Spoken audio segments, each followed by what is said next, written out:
नमस्कार. श्री स्वामी समर्थ सर्वांना. आजच्या व्हिडिओमध्ये तुम्हा सगळ्यांचं खूप खूप स्वागत आहे. स्वामी तुम्हा सगळ्यांना कायम सुखी ठेवो ही स्वामीचरणी प्रार्थना करते आणि आजच्या व्हिडिओला सुरुवात करते. तर आजचा व्हिडिओ असा आहे की स्वामींच्या प्रकट दिनापर्यंत गुरुचरित्रातील हा एकच अध्याय आपल्याला रोज वाचन करायचा आहे. तर अशक्यही शक्य करतील स्वामी, आपल्या नशिबामध्ये जे नसेल तेही स्वामी महाराज आपल्याला देतील. तर असा कोणता अध्याय आहे की तो आपल्याला कधीपासून वाचन करायचा आहे?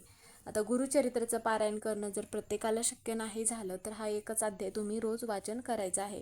तर सगळ्यात महत्त्वाचं म्हणजे स्वामींचा प्रकट दिवस कधी आहे? तर सगळ्यात महत्त्वाची गोष्ट ही आहे की 20 मार्चला आहे स्वामींचा प्रकट दिवस, म्हणजेच की गुढीपाडवा झाल्या दुसऱ्या दिवशी स्वामी महाराजांचा प्रकट दिन आहे. तर स्वामींचे प्रकट दिन असल्यामुळे तुम्ही 21 दिवस ही सेवा करू शकता किंवा 11 दिवस करू शकता किंवा 7 दिवस पण तुम्ही ही जी सेवा आहे तर ही सेवा करू शकता. तर शक्य होईल तर 28 फेब्रुवारीपासून ज्यावेळेस जर तुम्ही सेवा चालू केलात तर तुमचे 21 दिवस हा अध्याय वाचन करणं होऊ शकेल तुम्हाला. तर तीच माहिती आपण आजच्या व्हिडिओमध्ये घेणार आहोत. व्हिडिओ शेवटपर्यंत बघा म्हणजे तुम्हाला माहिती पूर्णपणे समजेल. व्हिडिओ आवडला तर व्हिडिओला लाईक करा, चॅनलवर नवीन असेल तर चॅनलला सबस्क्राईब करा.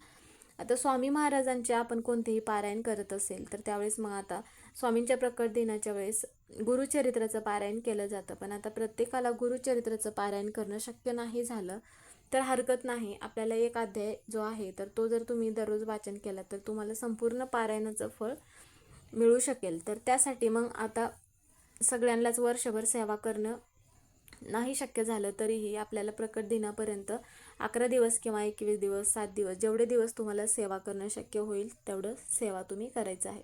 तर सेवा करायच्या म्हणजे नक्की काय करायचं? आता श्री स्वामी चरित्र सारामृत हा ग्रंथ तर सगळ्यांना माहितीच आहे.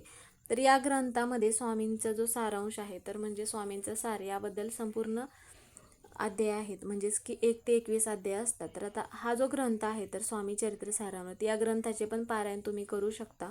जर नाही शक्य झालं तर दररोज तुम्ही 3 अध्याय पण वाचन करू शकता. तर फक्त ही सेवा करत असताना 12 ते 12:30 या वेळेमध्ये आपण कोणतीही सेवा करत नाही.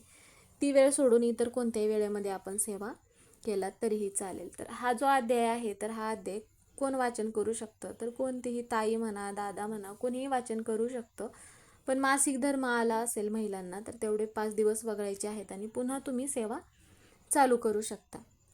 आता 21 दिवस जर तुम्ही हा अध्याय वाचन करणार असाल तर संकल्प वगैरे करायचा का? तर संकल्प वगैरे करण्याची आवश्यकता नाही. जर तुमच्याकडून 11 दिवस सेवा घडणार असेल तर मग तुम्ही संकल्प करूनच मग सेवा करू शकता. 21 दिवस सेवा घडत असताना जर मासिक धर्म आला तर तेवढे दिवस वगळायचे आहेत. तर त्यासाठी तुम्ही जिथे कुठे स्वामी महाराजांचं म्हणात किंवा दत्त महाराजांचं मंदिर असेल तर मंदिरामध्ये एक नारळ आणि खडीसाखर घेऊन जायचं आहे. तुम्ही जी सेवा करणार आहात त्याबद्दल स्वामी महाराजांना सांगायचं आहे आणि तुमची सेवा पूर्ण होण्यासाठी मग प्रार्थना करायचं आहे. तर त्यामध्ये मग दररोज ज्यावेळेस तुम्ही एक वेळ ठरवायची आहे आणि त्या वेळेमध्ये दररोज हा अध्याय जो आहे तर तो वाचन करायचा आहे. आता अध्याय वाचन करत असताना देवघरामध्ये एक दिवा प्रज्वलित करायचा आहे आणि मगच आपल्याला हा अध्याय वाचन करायचा आहे. आता बऱ्याच जणांना असा प्रश्न पडतो की आमच्याकडे गुरुचरित्र ग्रंथ नाही. जरी तुमच्याकडे गुरुचरित्र हा ग्रंथ नसेल तरी पण हा जो एक अध्याय आहे तर याची एक प्रत आपल्याला जिथे कुठे पूजेचं साहित्य उपलब्ध असेल तिथे तुम्हाला मग या ग्रंथ म्हणजेच की एका अध्यायाचं तुम्हाला हे छोटंसं पुस्तक उपलब्ध होऊ शकतं. तर हा अध्याय वाचन करण्या अगोदर आपल्याला दररोज ह्या सेवा करायच्या आहेत, म्हणजेच की श्री स्वामी चरित्र सारामृत या ग्रंथातील 3 अध्याय वाचन करणे. त्यानंतरची महत्त्वाची सेवा म्हणजे तारक मंत्र. तारक मंत्र तुम्ही 11 वेळा म्हणू शकता. जर तुम्हाला 11 वेळा म्हणणं शक्य नाही होत तर तुम्ही 1 वेळा म्हटलात तरीही चालेल. आणि ज्यावेळेस तारक मंत्र म्हणणार असाल त्यावेळेस 1 ग्लास भरून पाणी घ्यायचं आहे आणि त्या ग्लासावरती हात ठेवून तारक मंत्र म्हणायचं आहे. आणि ते जे पाणी आहे तर घरातील सगळ्यांनी ते पाणी प्यायचं आहे आणि शिल्लक राहिलेलं जे पाणी आहे तर ते घरामध्ये सगळीकडे शिंपडायचं आहे, जेणेकरून घरातील नकारात्मकता दूर होते. घरामध्ये एखादी व्यक्ती आजारी असेल तर त्या व्यक्तीचं आजार पण बरं होतं. तर या ज्या सेवा आहेत तर ह्या सेवा मग स्वामींच्या प्रकट दिनापर्यंत आवर्जून करायचा आहे. त्यानंतरची सेवा म्हणजे श्री स्वामी समर्थ हा जो मंत्र आहे, म्हणजेच की हा जो स्वामी महाराजांचा जप आहे तर हा जप तुम्ही 11 वेळा करायचा आहे. म्हणजेच की आपण नामस्मरण आपल्या घरातील एक जरी व्यक्ती स्वामींची सेवा करत असेल तर या सेवेचं फळ संपूर्ण घराला मिळत असतं. त्यामुळे तुमच्याकडून जेवढं शक्य होईल तेवढे स्वामींच्या सेवा प्रकट दिनापर्यंत आवर्जून करायचं आहे. आता सेवा करणं प्रत्येकाला शक्य होत नाही, त्यामुळे मग सेवा जी आहे तर ती प्रकट दिनापर्यंत जर आपण ह्या सेवा केल्या किंवा काही पारायण वगैरे केले तर आपल्या ज्या कोणत्या इच्छा आहेत तर त्या इच्छा तर पूर्ण होतच असतात. त्यापैकी आपल्या नशिबात नसेल तेही स्वामी महाराज आपल्याला देत असतात. आता बऱ्याच जणांना असे वाटते की स्वामींवरती जर आपला विश्वास असेल तरच मग आपण या सेवा करायच्या आहेत. आता बऱ्याच जणांना असे वाटते की ही सेवा करायची, ती सेवा करायची, कोणत्या सेवा केल्यामुळे, कोणतं ग्रंथ वाचन केल्यामुळे असे काही होत नाही, असा बऱ्याच जणांना प्रश्न पडतो. पण हा प्रश्न पडण्या अगोदर आता जे कोणते तुमचे गुरु आहेत त्या गुरूंवरती जर तुमचा विश्वास असेल तरच मग तुम्ही या सेवा केलात आणि त्या सेवेचं फळ तुम्हाला नक्की मिळेल. तर आता गुरुचरित्रामधील कोणता अध्याय आपल्याला वाचन करायचा आहे, तर गुरुचरित्रामधील 9वा अध्याय जो आहे तर तो 9वा अध्याय आपल्याला स्वामींच्या प्रकट दिनापर्यंत दररोज वाचन करायचं आहे. आता हा अध्याय जर वाचन करत असेल तर आपल्याला पूर्णपणे मांसाहार वर्ज्य करायचा आहे का? शक्य होईल तर तुम्ही जर 21 दिवस म्हणा 11 दिवस स्वामींच्या सेवा करणार असाल तर पूर्णपणे मांसाहार वर्ज्य करायचा आहे. ज्या दिवशी तुमच्या घरामध्ये म्हणा किंवा तुम्ही स्वतः मांसाहार करणार असाल तर मग त्या दिवशी तुम्ही हा जो अध्याय आहे तर तो चुकूनही वाचन करू नका. शक्य होईल तेवढं तुम्ही पूर्णपणे मांसाहार स्वामींचा प्रकट दिवस होईपर्यंत वर्ज्य करायचा आहे.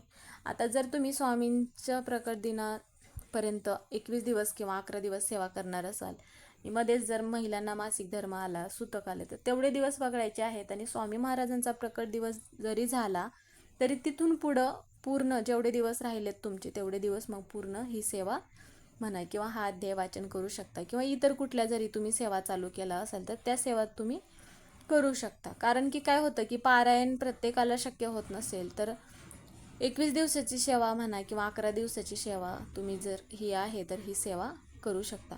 आता जिथे कुठे मंदिर असेल तर मंदिरामध्ये जायचं आहे आणि स्वामी महाराजांना तुम्ही प्रार्थना करू शकता तुमच्या ह्या सेवा पूर्णपणे सफल होण्यासाठी. आता बऱ्याच वेळा काय होतं की कोणतीही सेवा म्हणा कोणतेही पारायण आपण करत असताना पूर्णपणे मांसाहार तर वर्ज्य करतच असतो, पण आपल्या घरामध्ये कळत न कळत जर घरातील अशा काही व्यक्ती असतात की त्या पूर्णपणे मांसाहार वर्ज्य करत नाहीत, त्यावेळेस मग त्या घरातील व्यक्तींनी जरी मांसाहार केला तरी हरकत नाही, पण जी व्यक्ती सेवा करणार आहे, वाचन करणार आहे तर त्या व्यक्तीने चुकूनही मांसाहार केला नाही पाहिजे.